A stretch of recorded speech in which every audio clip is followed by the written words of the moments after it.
లంబాడకుల పోరాట సమితి జాతీయ వ్యవస్థాపక అధ్యక్షుడిని, అదేవిధంగా రాష్ట్ర ప్రభుత్వంలో ట్రైగార్ చైర్మన్గా ఉన్నాను.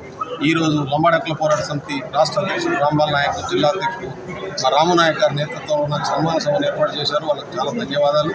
ఎన్ఎం శ్రీనివాసరెడ్డి గారు ఈ సభకు వచ్చి నన్ను గౌరవించి ఖచ్చితంగా ప్రభుత్వం తరఫున, మా పార్టీ తరఫున అండగా నిలబడతాననేటటువంటి మాట తానిచ్చాడు. నేను కూడా చెప్తా ఉన్నాను, ఇవాళ గిరిజనులను మిగతా వర్గాలతో సమానంగా అభివృద్ధి చేయడం కోసం రాష్ట్ర ప్రభుత్వం కట్టుబడి ఉన్నది.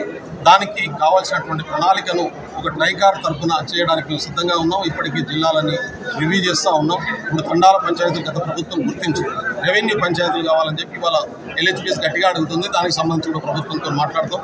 వార్బోలిని భారత రాజ్యాంగంలో చేయాలనే కల్పాలనే ఒక నినాదంతో దేశవ్యాప్త ఉద్యమానికి లంబాడకుల పోరాట సమితి కోరుకున్నది రాంబాల్ నాయక్ గారి నాయకత్వంలో. ఈ నెల వచ్చే నెల డిసెంబర్ 22వ తారీఖు నాడు చలో హైదరాబాద్ నిర్వహిస్తున్నారు. అంతకంటే ముందే అందరూ ఎమ్మెల్యేలని కలవాలని చెప్పి మేము కోరుతా ఉన్నాం. అందరి సపోర్ట్తోని శీతాకాల సమావేశాల్లోనే తెలంగాణ అసెంబ్లీలో పార్లమెంట్లో 8th షెడ్యూల్లో వార్బోలిని చేర్చాలని చెప్పి తీర్మానం చేసి పంపించే విధంగా ప్రభుత్వం మీద ఒత్తిడి తీసుకొచ్చి మేము ఆ తీర్మానం చేపిస్తాం. మేము కూడా ప్రభుత్వంలో భాగస్వామిగా ఉన్నాం కాబట్టి మా ప్రభుత్వం పూర్తిగా గిరిజనులకు అన్ని సమస్యలు పరిష్కరించడం కోసం, గిరిజనులకు ఏ సమస్య ఉన్నా మీరు నా దగ్గరికి రండి, నేను క్యాబినెట్ దృష్టి తీసుకెళ్తాను. గౌరవ ముఖ్యమంత్రి పాలమూరు బిడ్డ రేవంత్ రెడ్డి గారి దృష్టి తీసుకెళ్తాం. ఈ సమస్యలను పరిష్కరించడం కోసం కృషి చేస్తాం.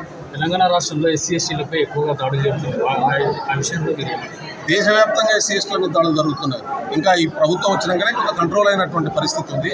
ఎస్సీ/ఎస్టీల మీదనే కాదు, ఎవరి మీద దాడి జరిగినా, చట్ట వ్యతిరేకంగా ఎవరి మీద దాడి చేసినా తప్పు అవుతుంది.